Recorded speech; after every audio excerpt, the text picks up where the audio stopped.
عمرك فكرت ليه الكلب بيحبك حتى لو انت نفسك مش طايق نفسك؟ ليه الكلب ممكن يستناك بالساعات قدام الباب ولا يزهق ولا يمل ولا يقول هو اتأخر ليه؟ الكلب الكائن الوحيد اللي اختار الإنسان بإرادته من غير عقد ولا مصلحة.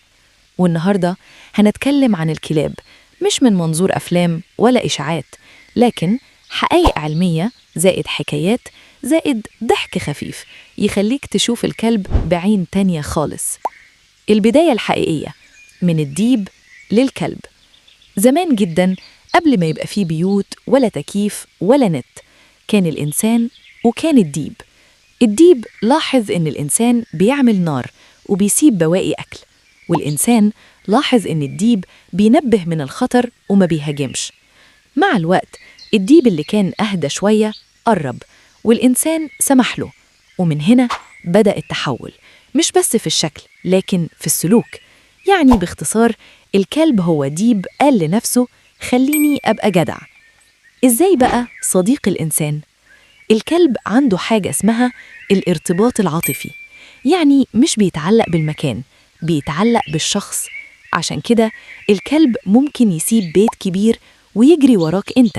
وفي تجربة علمية لقوا إن الكلب لما يبص في عين صاحبه جسمه بيفرز هرمون الأكسيتوسين، هرمون الحب، نفس الهرمون بين الأم وطفلها. يعني الكلب مش بس صاحبك، ده شايفك عيلتك. ذكاء الكلاب عبقرية من غير كلام. الكلب بيفهم الإشارة والصوت والنبرة. يعني لو قلت تعالى وانت معصب غير لما تقولها وانت مبتسم، الكلب هيفهم الفرق.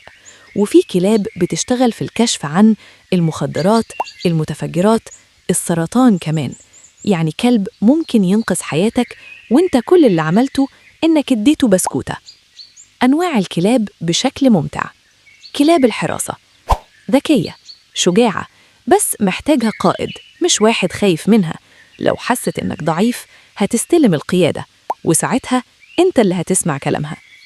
كلاب العيلة تحب الأطفال، تحب اللعب، تحب الحضن، بس خلي بالك لو زعلت هتزعل بجد وتبصلك بصة تحسسك إنك عملت جريمة حرب.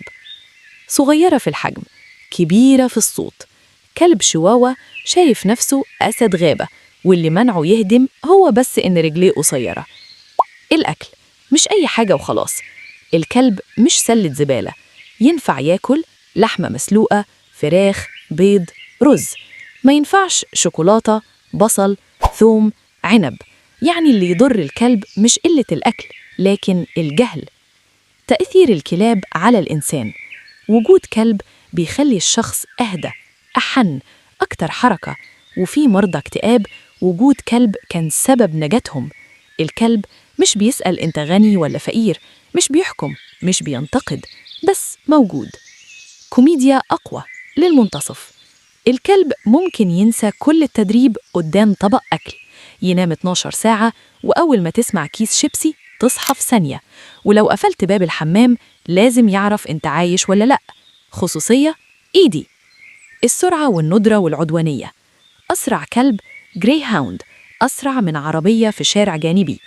أشرس كلب مفيش، في تربية غلط بس. أنظر الكلاب زي التيبتن ماستيف اللي شكله كأنه حارس معبد. الخاتمة المؤثرة. الكلب مش محتاج منك كتير، أكل، أمان، حب، وفي المقابل يديك وفاء من غير شروط. لو الإنسان اتعلم من الكلب نص اللي بيعمله، العالم كان بقى مكان أحن.